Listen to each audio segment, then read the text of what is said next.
بسم اللہ الرحمن الرحیم۔ مختصر مذاکرہ اس بات کا ہے کہ ہم اعلان حصر کیسے کریں۔ اگر ہماری مقامی گشت ہے یا بیرون گشت ہے یا ہم اللہ کے راستے میں نکلے ہوئے ہیں تو ہم اعلان حصر کیسے کریں۔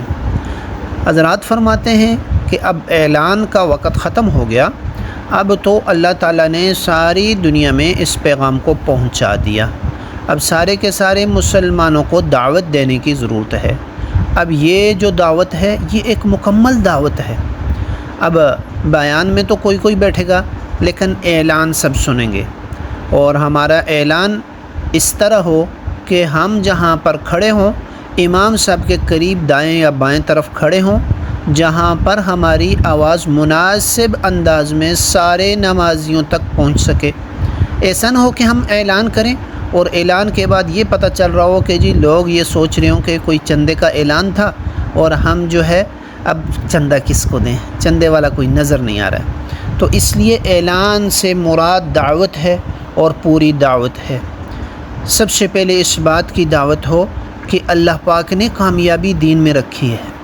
کامیابی جو ہے یہ اللہ پاک نے دین میں رکھی ہے تاکہ سارے لوگوں کے ذہن میں یہ بات آ جائے کہ کامیابی جو ہے وہ اللہ کے دین میں ہے۔ اگر ہم دین پر چلیں گے اللہ کامیاب فرمائیں گے، اگر دین سے ہٹیں گے تو دنیا کے سارے نقشوں میں ہوتے ہوئے بھی ہم ناکام ہو جائیں گے۔ اور جو یہ محنت ہے، دوسری بات جو ہے یہ محنت ہے، دین جو ہے یہ محنت سے آئے گا۔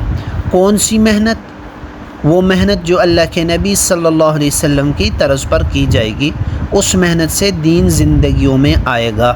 دو باتیں ہو گئی۔ اب تیسری بات جو ہے یہ ذمہ داری کی بات ہے۔ بھائی یہ ہر مسلمان کی ذمہ داری ہے، جس نے بھی کلمہ پڑھا اس کی یہ ذمہ داری ہے۔ کس وجہ سے؟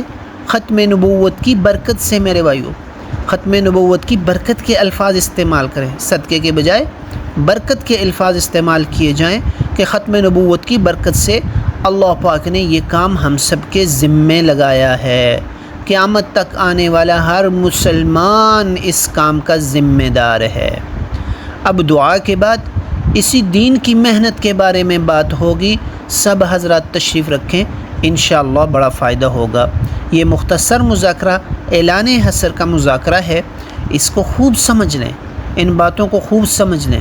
کامیابی کی بات ہو، ذمہ داری کی بات ہو، کامیابی کی بات ہو، ذمہ داری کی بات ہو کہ یہ کام ہماری ذمہ داری ہے اور یہ محنت ہے، یہ کام ہے اور یہ انعام ہے۔ یہ باتیں ہمارے ذہن میں ہوں گی تو ہمارے لیے اعلان کرنا آسان ہو جائے گا، اور کھڑا بھی پورے وقار کے ساتھ کھڑا ہونا چاہیے، اور داعی جب بھی بات کرے وہ کسی سے متاثر نہ ہو، اللہ کی ذات کو سامنے رکھ کر اللہ کی بات کرنے والا وہ بن جائے۔